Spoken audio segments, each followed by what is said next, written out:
Al aprender de la palabra de Dios, usted y yo vamos a aprender dos cosas principalmente: acerca de Dios y acerca de la voluntad misma de Dios. Y yo le ruego que venga conmigo al libro de Isaías capítulo 29. Isaías capítulo 29. Al libro del profeta Isaías, algunos eruditos le llaman el Evangelio según Isaías, porque el libro de Isaías, a pesar de que fue escrito unos 800 u 850 años antes de Jesús, es uno de los libros que mejor describe la vida, el ministerio, la muerte de nuestro Señor Jesucristo. Ahora, antes de que leamos lo que quiero compartir con usted, es que el hombre tiene necesidades que van más allá de lo físico. El hombre, la mujer, el ser humano tiene ciertas necesidades que van más allá de la mera satisfacción física. Podríamos pensar que un hombre podría estar feliz si tuviera comida, si tuviera abrigo, pero eso no es cierto. En el corazón del hombre existen vacíos que parecieran no llenarse con las cosas materiales.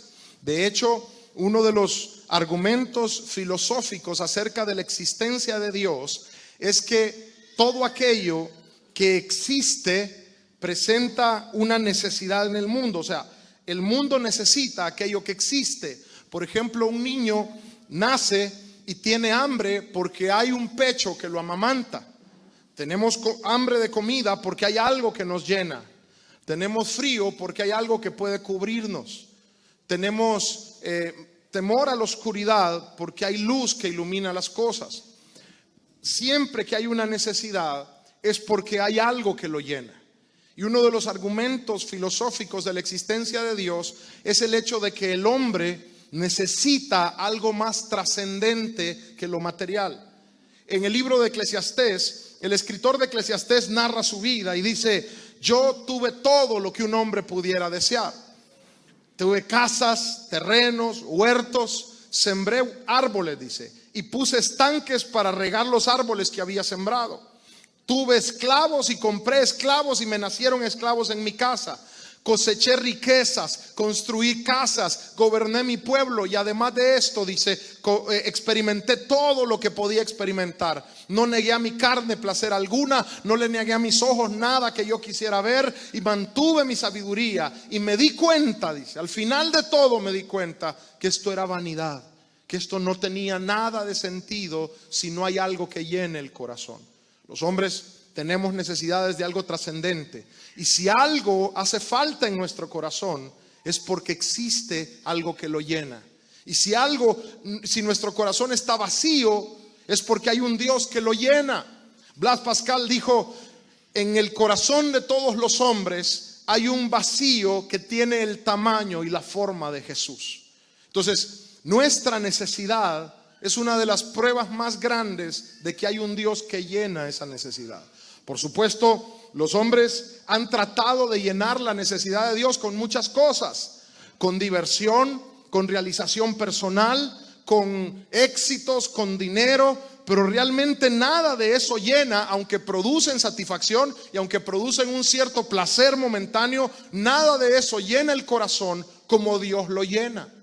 Fíjese que yo creo que le conté que un amigo y yo fuimos a evangelizar a un hombre que era un doctor en nutrición animal, un hombre que era tan erudito que las Naciones Unidas lo contrataban para ir de universidad en universidad dando charlas sobre nutrición animal.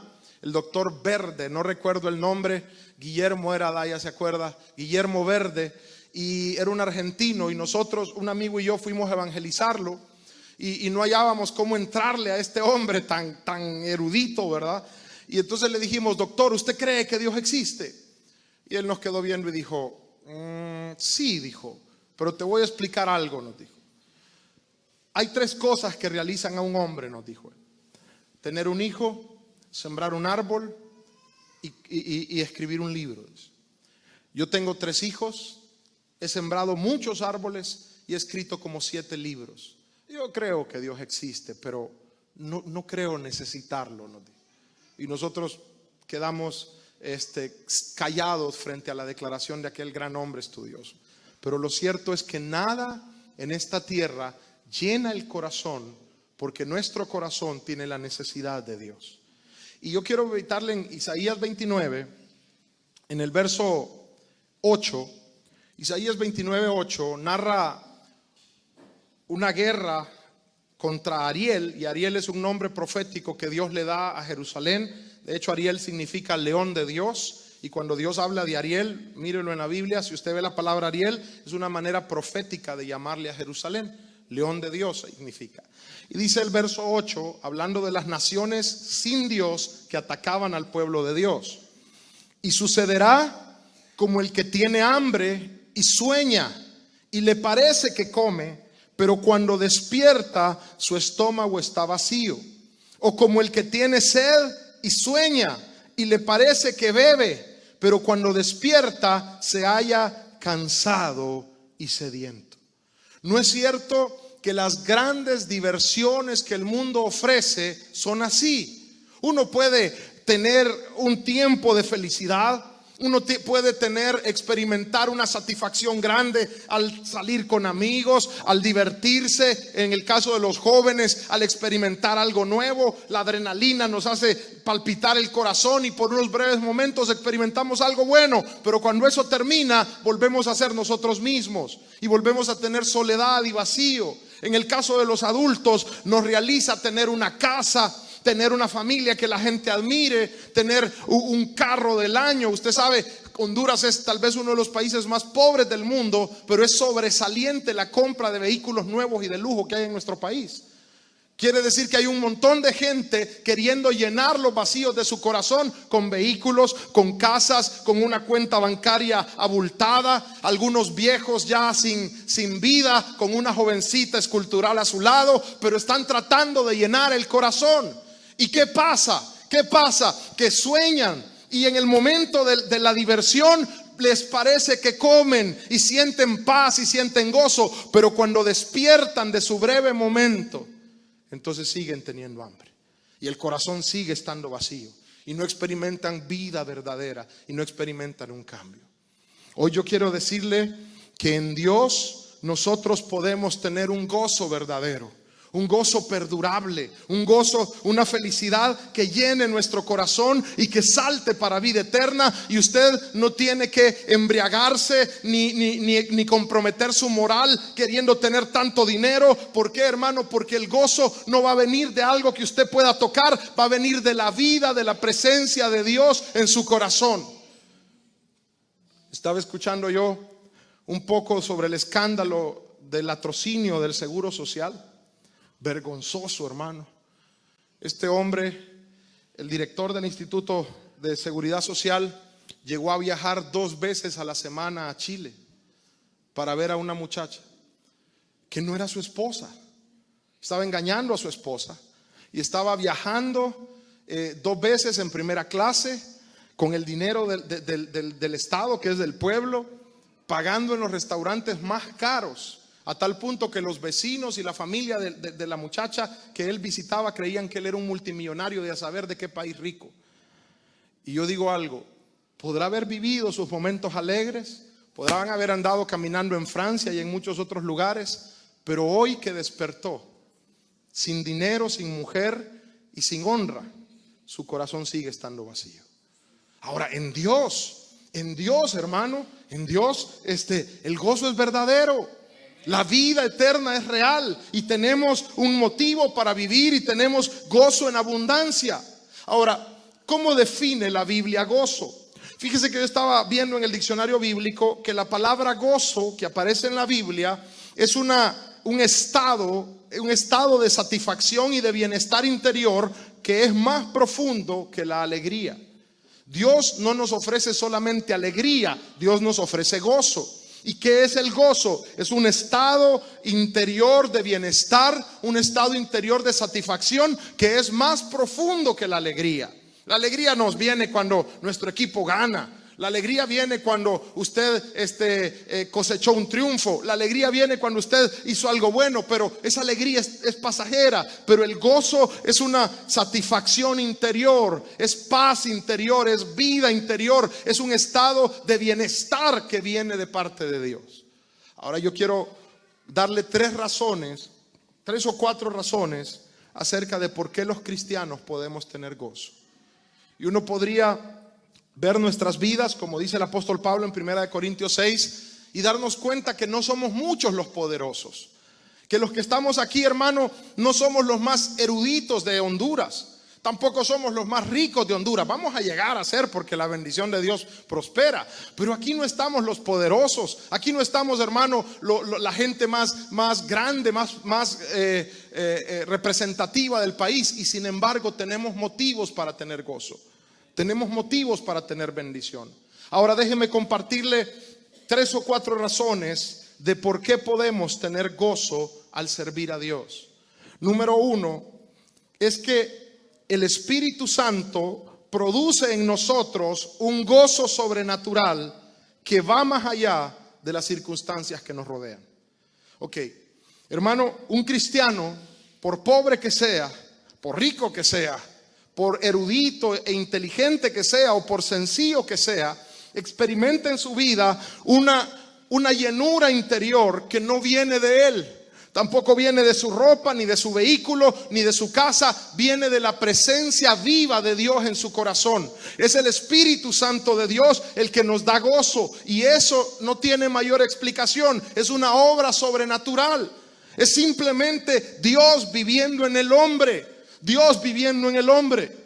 Yo no sé qué recuerda usted del día en que vino a Cristo Jesús. Yo recuerdo una sola cosa, no recuerdo la fecha. No recuerdo qué circunstancias habían en mi vida, pero recuerdo algo del día que Dios me salvó. Yo sentía, y creo que mi mamá es testigo de eso, sentía que estaba liviano, que habían quitado un peso de mi espalda y que ahora había en mi corazón esperanza y paz y seguridad. Por primera vez dejé de tener miedo y tenía confianza. ¿Por qué? Porque su espíritu produjo en mi vida. No es algo que yo pueda explicar, es simplemente el Espíritu de Dios viviendo en el corazón de los creyentes. Jesús dijo: les conviene que yo me vaya, les conviene que yo me vaya, porque yo les voy a enviar otro consolador, y Él me glorificará, y Él los guiará a toda verdad, y Él los convencerá de justicia y de juicio. Él en nosotros es esperanza de gloria. Si viene conmigo a la Biblia, este versículo me fascina. Salmos capítulo 4. Salmos capítulo 4. Mire qué palabra tan bonita. Salmos capítulo 4. En el verso 7. Salmos está en el centro de la Biblia, es facilito de encontrar. Capítulo 4, verso 7. Me dice amén cuando lo haya encontrado. Salmos 4, 7. ¿Lo tiene? Dice la escritura: tú diste alegría a mi corazón, mayor que la de ellos cuando abundaba su grano y su mosto. En paz me acostaré y asimismo dormiré, porque solo tú, Jehová, me haces vivir confiado. Ahora mire lo que este hombre dice. Había a su alrededor hombres que estaban alegres porque habían cosechado mucho. Así como el rico que el Señor Jesús contó en Lucas 14, es verdad, el hombre que dijo: tengo mucha cosecha, ¿qué voy a hacer? Voy a derribar mis graneros, voy a construir más graneros más grandes, y le voy a decir a mi corazón: alma, regocíjate, porque muchos bienes tienes para muchos años. Eso es una alegría. Y por cierto es una bendición, pero lo que la Biblia dice es que hay una alegría, hay un gozo más grande que lo que experimenta un hombre que ha sacado una gran cosecha. ¿Cuál es esa alegría? La alegría del Espíritu de Dios morando en nuestro corazón. Un gozo sobrenatural que disipa las tinieblas y que le da sentido a nuestra vida.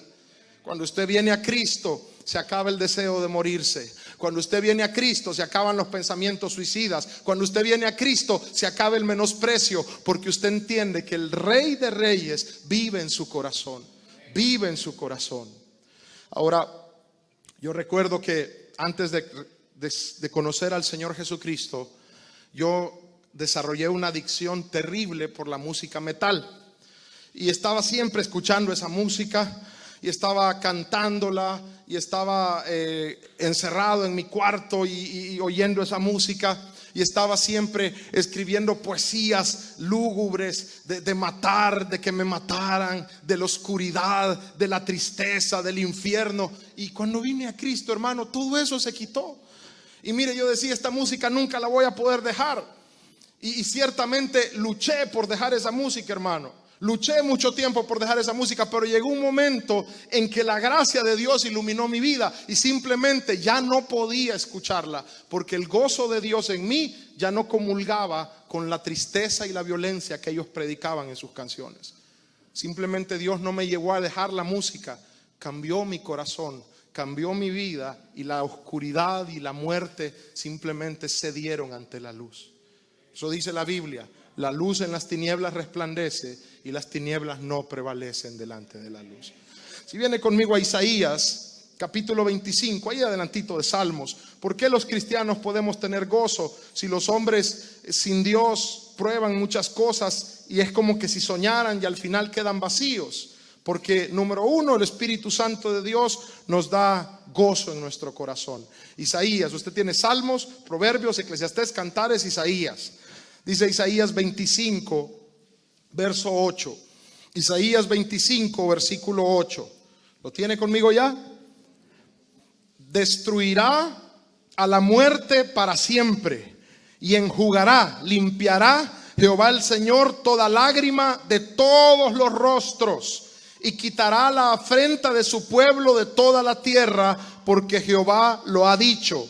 Y se dirá en aquel día: he aquí, este es nuestro Dios, le hemos esperado y nos salvará. Este es Jehová a quien hemos esperado. Como dice, hermano, nos gozaremos y nos alegraremos en su salvación. Ahora mire qué hermoso: este es Jehová, le hemos esperado y él nos salvará. Este es Jehová, nos gozaremos en él, nos alegraremos en él. Una alegría mayor que un hombre que ha cosechado la gran cantidad, un corazón lleno del corazón del gozo de Dios. Es algo que no se puede explicar. Es algo que no se puede explicar. Ahora, en segundo lugar, ¿por qué los cristianos pueden tener gozo? Número uno, porque el Espíritu Santo en nosotros produce gozo. Número dos, podemos tener gozo porque nuestros pecados han sido perdonados por la sangre de Cristo. Un psicólogo definió la culpa como la plaga de nuestros tiempos. Este hombre dijo: la plaga más grande, del siglo XX, dijo él, es la culpa, el sentido de culpa. Y yo puedo entender que uno tiene tres maneras de enfrentar la culpa que son incorrectas. Tres maneras hay que usted hizo algo y se siente culpable, y hay tres maneras incorrectas de enfrentar la culpa. Yo quiero compartírselas. La primera manera incorrecta de enfrentar la culpa es ignorarla. No, hagamos como que si no pasó nada. Pero rompiste eso. No lo rompí. No mires, ya, vámonos para allá. Cambiate de calle y ya estuvo.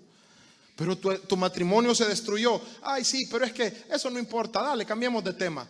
Como lo hace el mundo.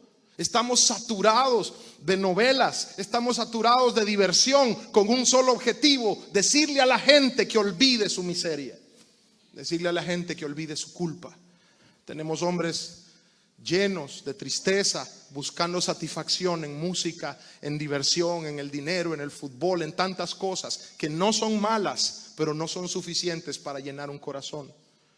La primera manera incorrecta de enfrentar la culpa es ignorarla. Segunda manera incorrecta de enfrentar la culpa es entregarse al pecado. Decir: ya fallé, ahora no importa. Ya fallé, ahora no importa. Ya lo hice, todos piensan que soy malo, todos piensan que soy un borracho, un delincuente, pues me voy a entregar, les voy a dar la razón, dice. ¿Ha oído usted a alguien decir eso? Yo los he oído.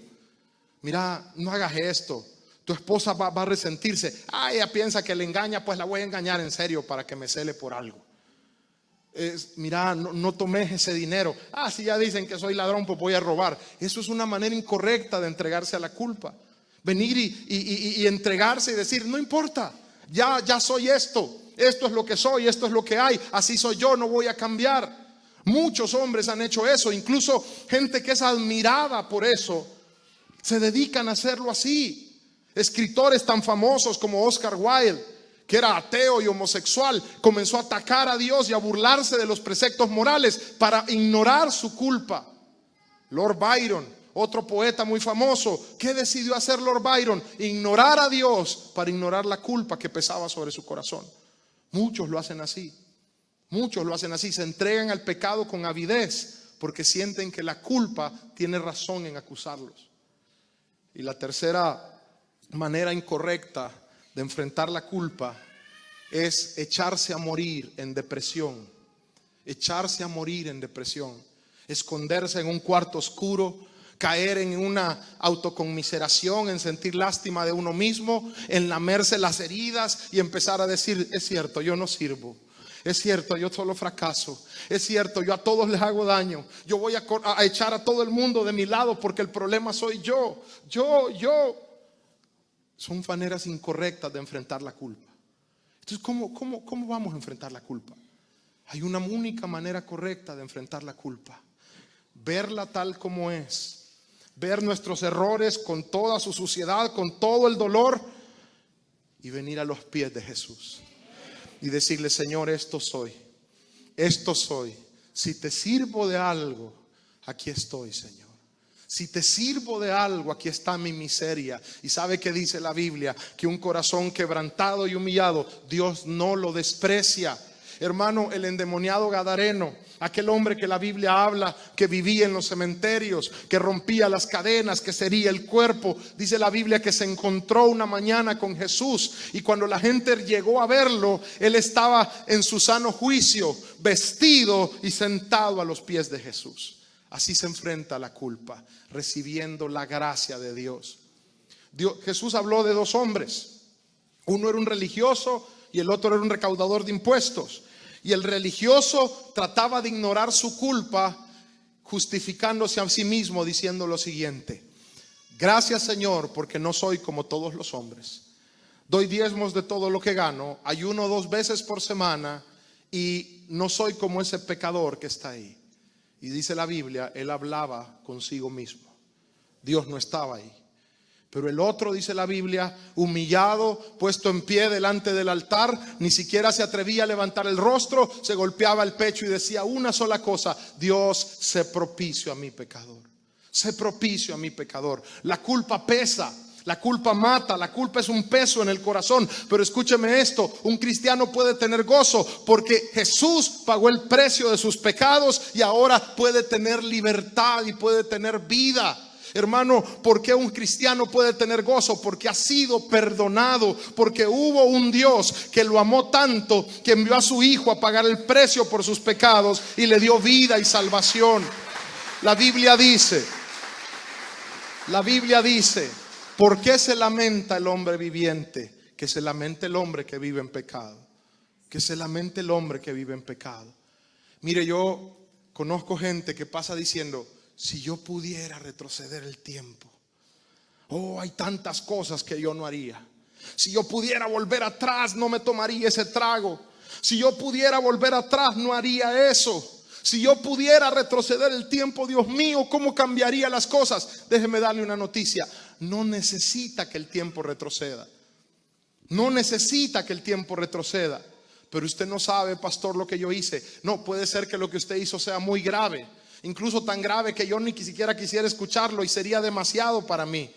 Pero yo sé esto: el que está en Cristo es nueva criatura. Todas las cosas viejas pasaron y todas son hechas nuevas. Cuando usted es perdonado, no necesita retroceder el tiempo, necesita aceptar la gracia de un Dios que lo amó tal como usted es y que le dio una vida nueva. Y usted puede gozarse en esa salvación. Usted puede gozarse en esa salvación. Hermano, ver el pasado y decir: de ahí me sacó Dios y hacia allá voy. Y Dios me perdonó, Dios me amó, Dios me limpió, Dios me dio vida y salvación.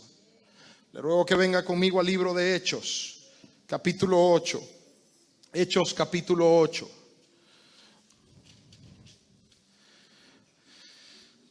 Verso 26. Hechos capítulo 8, verso 26. El apóstol Pablo dijo: ninguna condenación hay para los que están en Cristo Jesús.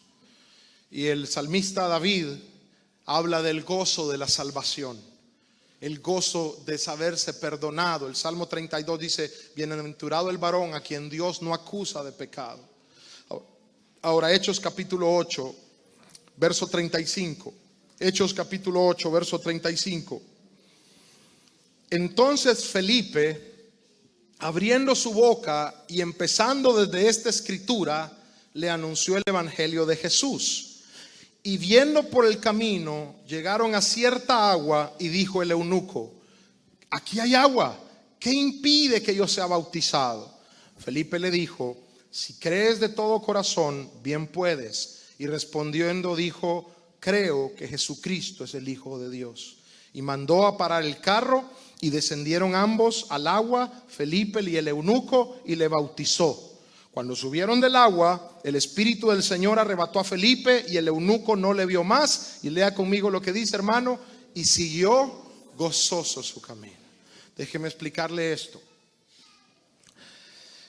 Un eunuco era una persona, un niño que era vendido como esclavo, y de una manera brutal le amputaban sus miembros viriles.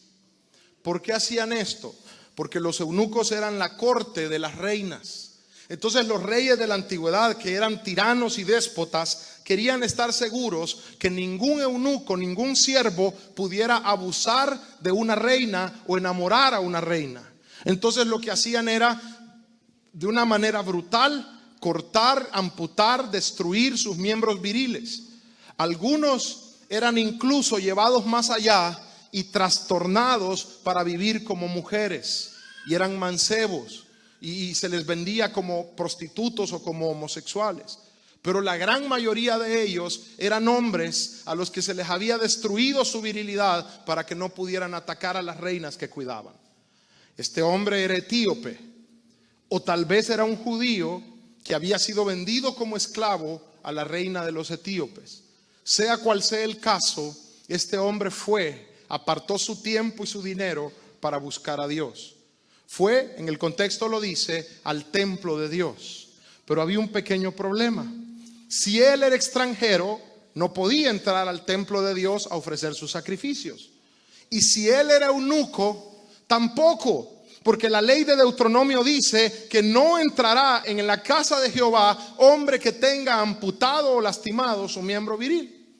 Entonces este hombre no podía entrar a Dios, no podía entrar a la casa de Dios. Y es muy probable que él le haya pagado a alguien para que esa persona fuera a presentar sus sacrificios a Dios de parte del eunuco. O sea que él llamó a alguien y le dijo: mira, hazme un favor, yo vine a adorar a Dios, pero no puedo entrar, entonces te voy a dar dinero, por favor adora a Dios por mí. Y el hombre viene leyendo de regreso Isaías capítulo 53. Porque de tal manera fue desfigurado su parecer de entre los hombres. Jehová cargó en él el pecado de todos nosotros.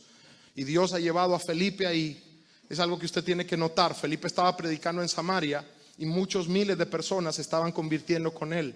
Y Dios lo movió de donde habían miles para hablarle solo a un hombre en el desierto. ¿Sabe por qué? Porque Dios es el buen pastor que deja las 99 para buscar a la oveja perdida. Y entonces él va caminando y va en su carro, y Felipe se acerca y le dice: pero ¿entiendes lo que lees? Y él le dice: ¿cómo voy a entenderles si no hay quien me explique? Entonces Felipe subió al carro y, partiendo de Isaías 53, le habló el evangelio de Jesús. Jesús murió por tus pecados, Jesús resucitó al tercer día, Él es el Hijo de Dios. Y aquel hombre, hermano, con fe le dice a Felipe: bueno, aquí hay agua, bautízame. Quiero ser parte de la iglesia, quiero declarar públicamente que creo en Cristo, quiero bautizarme. Y Felipe le dice: si crees que Jesús es el Hijo de Dios. Sí creo, claro que creo. Y Felipe lo bautiza y él sigue gozoso su camino. Ahora, sabe que la pregunta de ese hombre es bien importante. Aquí hay agua, ¿qué impide que yo sea bautizado? Él estaba acostumbrado que su nacionalidad etíope o su condición física de eunuco lo limitara a entrar a Dios. Pero ahora encuentra la gracia de Jesucristo, el perdón de los pecados a través de la sangre del Cordero de Dios. Y entonces este hombre recibe la gracia. Hermano, yo no sé, tal vez usted está pasando motivos difíciles, tiempos difíciles, tal vez usted está enfrentando una dura prueba de trabajo. Yo sé, el cristianismo no es una droga, no es escapismo, es realidad, es vida eterna. Pero usted puede ver su vida y decir: a pesar de todo, hay un Dios que me ama, y a pesar de todo estoy perdonado de mis pecados, y no importa de dónde vengo, tengo vida eterna y salvación.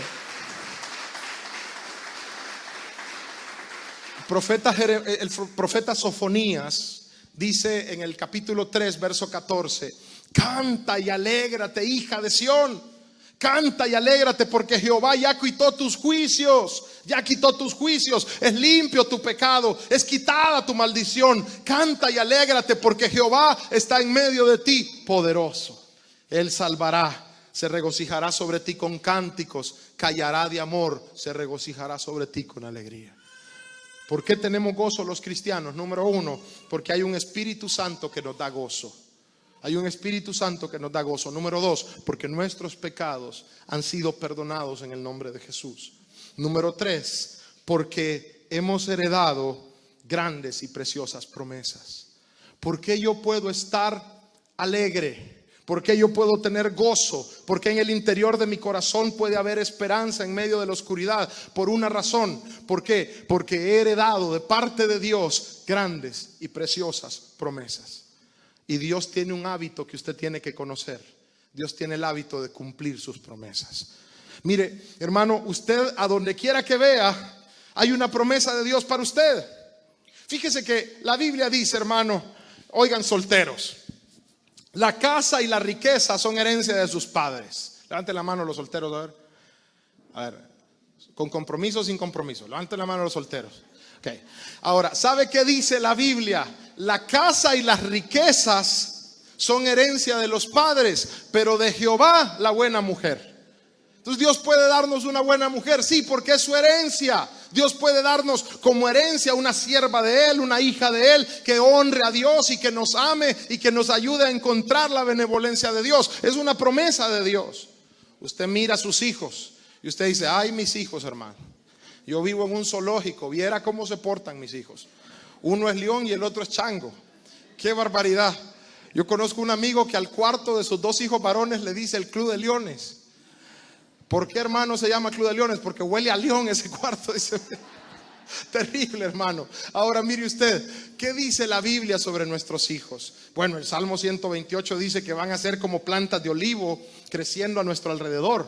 El Salmo 112 dice que nuestra descendencia será poderosa en la tierra. El libro del profeta Isaías dice: tu pleito yo lo defiendo y a tus hijos yo los salvo. El mismo profeta Isaías dice: todos tus hijos serán enseñados por Jehová y se multiplicará la paz de tus hijos. Usted y yo hemos heredado grandes y preciosas promesas de parte de Dios. El profeta Isaías capítulo 3 dice: díganle al justo que le irá bien, porque comerá del fruto de su trabajo. Díganle al justo que le irá bien. Y si usted ha sido justificado por la sangre de Cristo, yo tengo algo que decirle de parte de Dios. Hermano, le va a ir bien. Hermana, le va a ir bien. Le va a ir bien. ¿Por qué? Porque Dios lo prometió.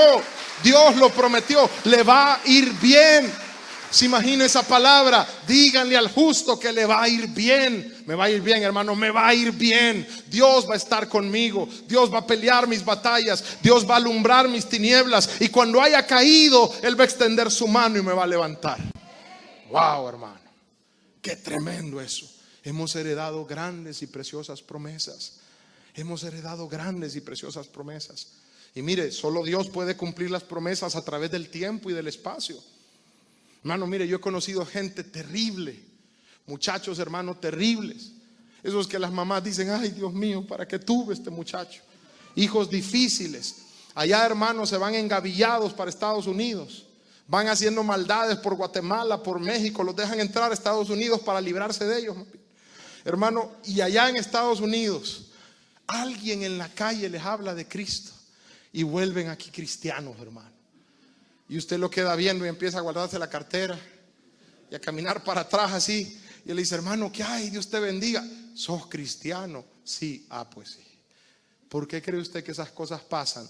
Porque hay un Dios que prometió que si creíamos en el Señor Jesucristo, íbamos a ser salvos nosotros y también nuestra casa. Son sus promesas y podemos confiar en sus promesas, porque Dios siempre cumple sus promesas. Dígale a la persona que está a su lado, usted y yo, dígale, hemos heredado de parte de Dios grandes y preciosas promesas. Y Dios, dígale, siempre cumple lo que promete. Amén. Ahora, hermano, podemos tener gozo. Y entonces usted está enfrentando una situación difícil. Y repito, esto no es escapismo, esto es fe. Esto no es como tomarse una droga y llenarse de Cristo. No, esto es fe. Es enfrentar la vida y con esperanza y con fe y con gratitud vemos lo que está por venir y llamamos las cosas que no son como si fueran, y encontramos en Dios el fundamento para cambiar, para vivir. Hermano, usted puede afianzarse en las promesas de Dios. Rapidito le cuento esto. Dios levantó a Abraham para construir un pueblo.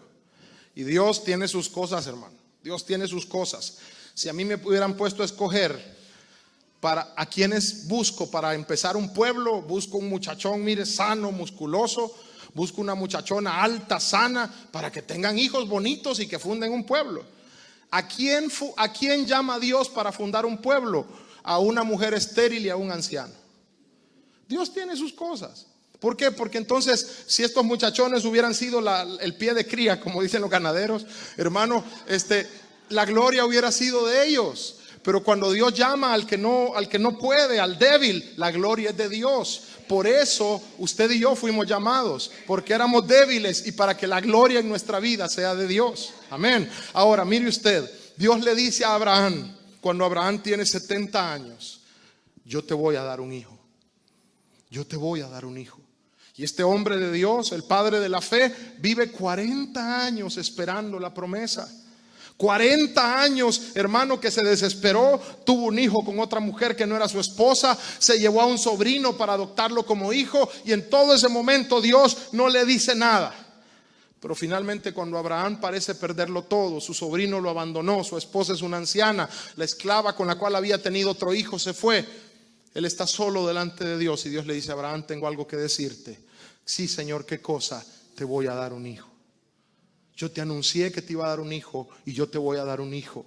La esposa de Abraham está atrás escuchando. Yo sé que aquí no hay mujeres que escuchan la conversación del esposo ni le revisan el celular, pero mire, hermano, ella está escuchando ahí la plática y ¿cómo habla Dios?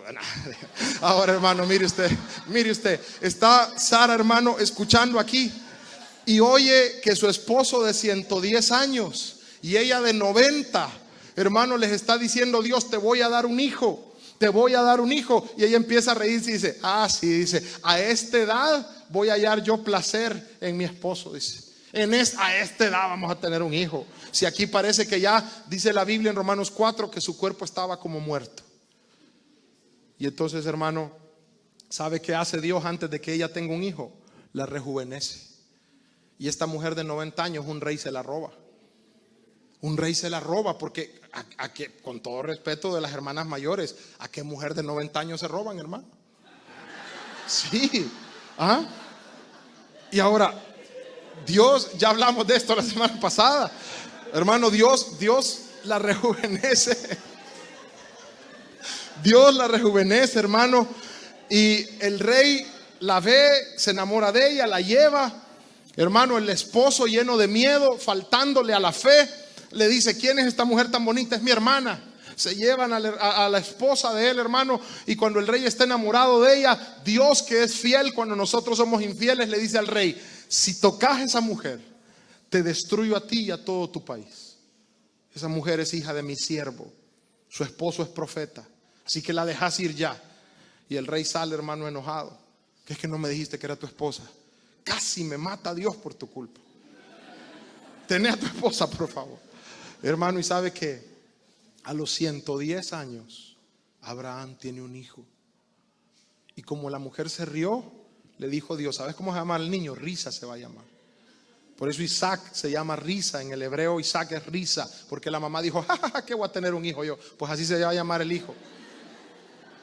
Mire, los hondureños tenemos por maña decir, híjole, no le vaya a poner así Dios a su hijo. Mire, ¿se imagina usted que le diga, Dios te va a dar un hijo? Híjole, bueno, así se va a llamar el cipote por andar diciendo eso. Pero mire una cosa, hermano, lo que quiero decirles esto, y estoy terminando ya. Abraham, hermano, recibe de parte de Dios la promesa de tener un hijo y ahora tiene un hijo. Cuando su hijo está destetado, que según algunos eruditos bíblicos tendría 13 o 14 años, ya cuando el hijo de Abraham juega en ligas juveniles y mete goles, y el muchacho ya lo empiezan a llamar por teléfono, las muchachas y todo eso, hermano. Entonces ya cuando Abraham está sintiéndose orgulloso de su hijo, ya le viste a Isaac el pecho, igualito a mí, así era yo joven, dice. No se ha fijado, los papás así somos, ¿verdad? Y cuando se aplaza, ahí está tu hijo, le decimos a la mamá, ¿verdad? Así somos, hermanos, así somos, ¿verdad? Pero cuando el cipote mete un gol, sí, así metía goles yo. Pues mire, en ese momento en que ya Isaac está, hermano, crecido y ya es un varón y ya es fuerte, Dios le dice a Abraham algo. Abraham, sí, Señor, heme aquí, quiero pedirte algo, lo que sea, Señor. A Isaac, a tu hijo, quiero que me lo ofrezcas en holocausto. Sí, Señor. ¿Sabe qué es holocausto? Holocausto es una palabra que significa ofrenda del todo quemada. Y el holocausto consistía en matar un animal, lavarlo por dentro y lavar la carne, botar la piel, quemar la carne hasta que se volvía cenizas, y cuando estaban en cenizas se tiraba al aire para hacer un sacrificio a Dios. Y entonces Isaac es el sacrificio que Dios quiere. Y Abraham va y le dice, vas a llevarlo al monte que yo te diré y vas a sacrificármelo, vas a dármelo a mí. Y entonces Abraham, hermano, monta a su hijo, agarra asnos con leña, agarra un cuchillo, agarra fuego y empiezan a caminar. Y dice la Biblia que al tercer día alzó Abraham su rostro. Yo me imagino que ese padre de 110 años que había esperado tanto tiempo a su hijo va con la cabeza hacia abajo, llorando, preguntándose por qué Dios es así. Pero sin embargo en fe está obedeciendo. Cuando llegan al monte Moriah, levanta la cabeza y le dice, vamos. Y su hijo le hace una pregunta terrible. Papá, llevamos leña, llevamos un cuchillo y llevamos fuego. ¿Dónde está el sacrificio? ¿Dónde está el sacrificio? Y Abraham no le puede decir que es él. Abraham le dice, Dios proveerá, hijo. Dios va a proveer. Eso es todo lo que puedo decirte. Hermano, pero ya cuando van a subir al monte, ya cuando Abraham va a subir a la montaña, da un último paso de fe y vuelve a ver a los criados y les dice, espérennos, porque el muchacho y yo iremos, adoraremos y volveremos. No es un error de la Biblia. Abraham dijo lo que dijo. Él y yo vamos a subir esa montaña y él y yo vamos a bajar esa montaña. ¿Iba Abraham a matarlo? Sí. ¿Iba Abraham a sacrificarlo? Sí. ¿Por qué dijo que iban a volver? Porque Dios le dijo a Abraham, de tu hijo yo te voy a dar nietos y descendencia. Y Abraham hasta ese momento no tenía ningún nieto. Y Abraham dijo, dice Hebreos 11, plenamente convencido de que Dios era poderoso para cumplir lo que le había prometido, dijo, yo voy a ir a la montaña, voy a matar a mi hijo, voy a partirlo en pedazos, voy a quemar su cuerpo, voy a botar sus cenizas y de ahí Dios lo va a levantar por una sencilla razón, Dios me lo prometió, Dios me lo prometió. Entonces él sabía que Dios tarde o temprano iba a cumplir sus promesas. Ahora usted, igual que Abraham, de quien somos hijos, la Biblia dice que desde el momento en que creímos en Jesucristo, venimos a ser hijos de Abraham, descendencia de su amigo. Y los hijos de mis amigos son mis amigos también. Ahora, hermano, usted puede creer, Dios me prometió algo, Dios lo va a cumplir. Y usted ve, hermano, su matrimonio cada vez más destruido. Usted ve a su hijo cada vez más lejos de Dios. Usted ve su trabajo cada vez más perdido, más empobrecido. Pero usted se levanta en fe y dice, voy a seguir luchando, voy a seguir tratando, voy a levantarme una vez más por una sola razón. Dios me lo prometió. Dios me lo prometió. Y si Él me lo prometió, puedo ir al monte Moriah y llevar lo que más quiero ahí. Pero Dios va a cumplir sus promesas. Suficiente razón para sentirnos gozosos. Y por último, podemos tener gozo porque en Dios encontramos el propósito de nuestras vidas. Mire, la mayoría de los hombres sentimos que esta vida es algo más. La mayoría de las personas experimentan esa lucha, esa carga de, ¿es esto todo o hay más? Hay más en la vida, hay más que el trabajo, hay más que las riquezas. Hermano, mire, yo le comentaba, creo que fue en el tiempo de ayuno, que ya en agosto del año pasado se declaró el primer país totalmente ateo del mundo, Islandia, una isla volcánica que no tiene plantas, no tiene animales. El ganado que hay ahí son ponis árticos, unos caballos chiquititos y peludos que les sirven para darles leche, para comerse la carne, porque ahí ni las vacas viven. Y hermano, las casas las hacen con tierra y con pasto el techo porque no hay árboles. Es una isla volcánica, pero es el país más rico del mundo en gas natural y le vende gas a toda Europa. Y los islandeses son muy ricos aunque no hayan árboles. Y los islandeses son muy ricos porque crían bacalao y tienen bacalao alrededor del mar, y ellos pescan y sacan gas natural y son un país muy próspero. Y en su prosperidad decidieron alejarse de Dios. Pero hay un problema con ellos. Tienen la mejor tasa de salud del mundo.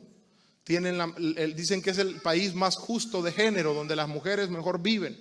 Pero hay una pequeña espina en el zapato. También es uno de los países con la tasa más alta de suicidio del mundo. ¿Y sabe quiénes se suicidan? Los jóvenes. Porque llegan a un momento de su vida y dicen, esto es todo lo que hay. Esto es todo. Está bien. Tuve un deseo sexual, me acosté con mi novia. Me dijeron que beber era divertido, bebí. Algunos más extremos me dijeron que una droga era divertida y la probé. Y ya se acabó. Me desperté y sigo con hambre. Esto es todo. Tal vez suicidarme sea más interesante. Ahora usted tiene que saber esto. Dios tiene un propósito para nosotros. Dios hizo cada fibra de nuestro cuerpo. Dios, aunque su nariz sea fea, Dios se la dio en el vientre de su madre. Y hermano, y cuando estamos lejos de Dios, cuando vivimos apartados de Dios, no encontramos un propósito para nuestra vida. Pero cuando empezamos a vivir para Dios y Él nos empieza a usar en aquello para lo cual fuimos creados, experimentamos una satisfacción enorme, la satisfacción de saber que estamos siendo útiles y estamos haciendo aquello para lo cual nacimos.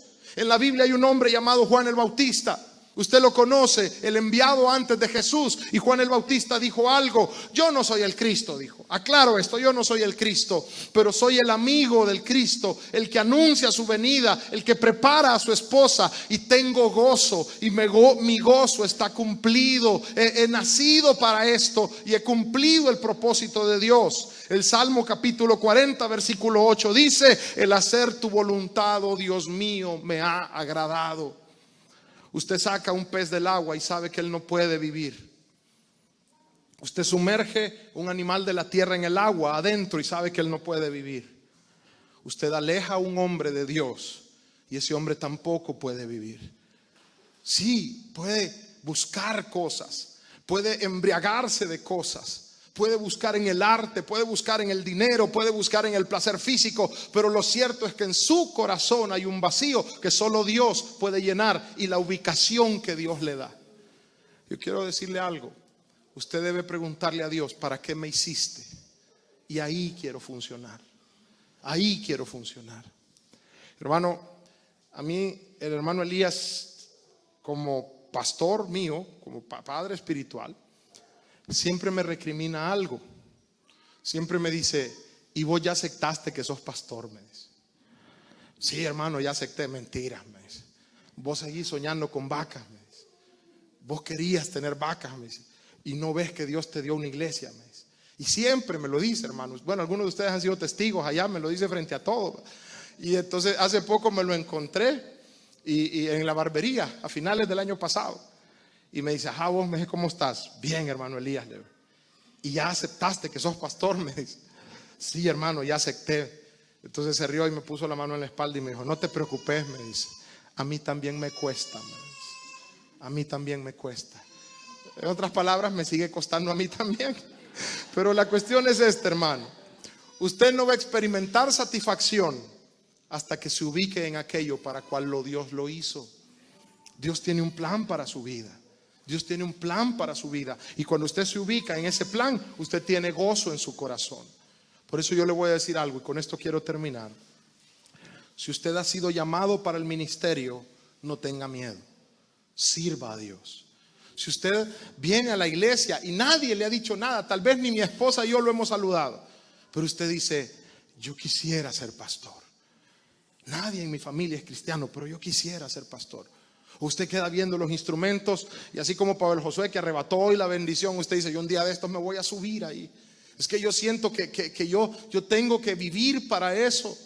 El profeta Jeremías, hermano, dice que un día decidió no hablar más en nombre de Dios. ¿Y sabe qué dice que le pasó? Había un fuego en sus huesos que lo quemaba por dentro. Y él dice: tuve que ceder, no pude resistir.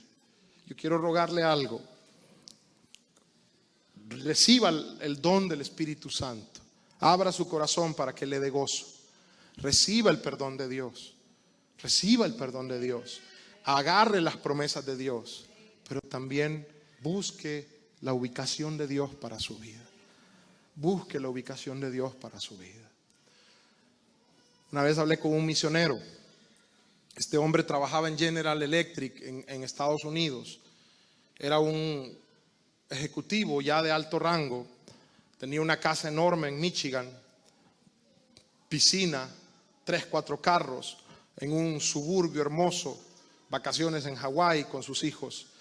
Y un día recibió el llamado de Dios y lo dejó todo. Y vino a Honduras a predicar la palabra de Dios. Y yo le decía: admiro su obra, porque yo lo veo a usted como lo dejó todo, y yo veo mi vida y yo no podría dejar lo que tengo. Y él me dice: ¿sabes qué, hermano? Yo tampoco podía. Me dice.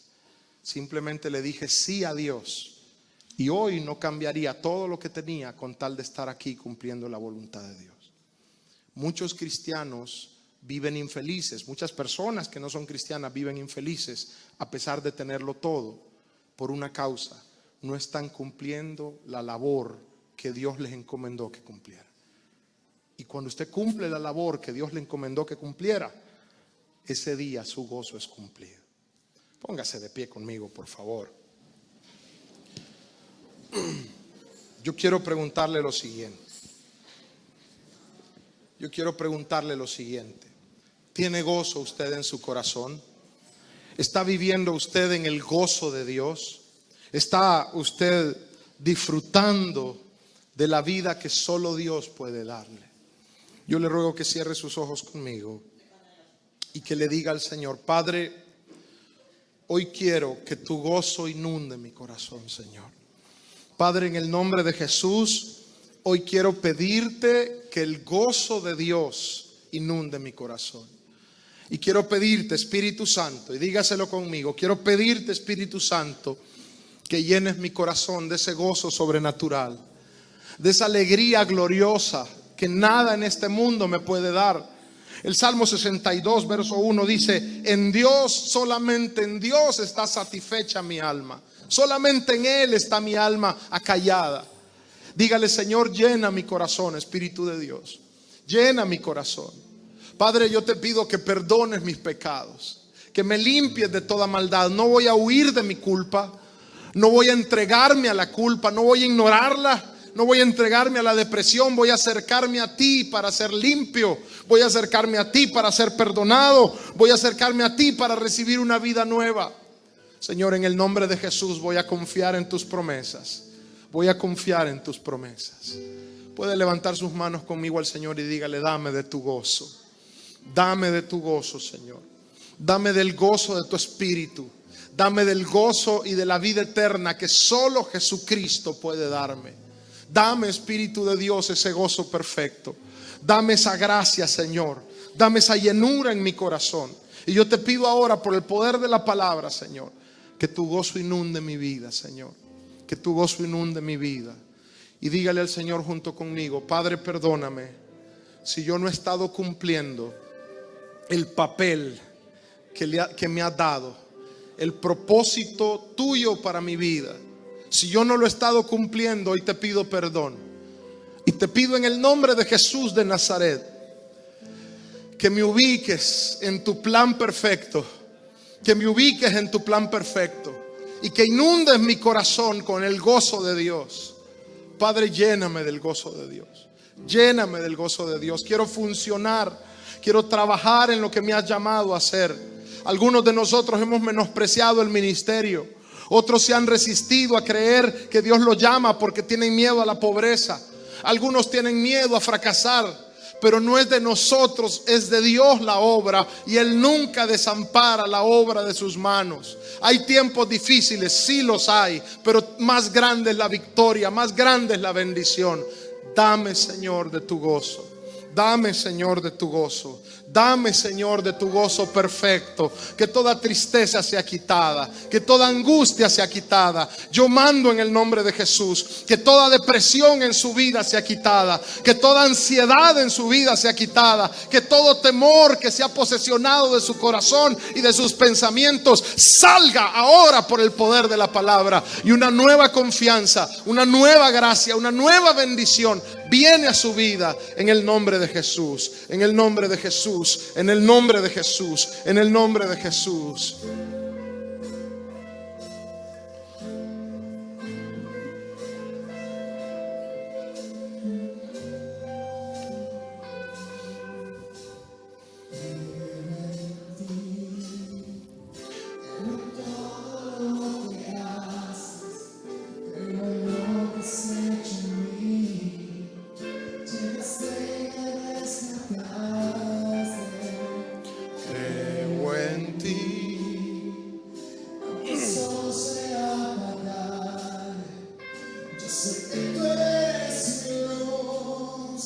Sobre mí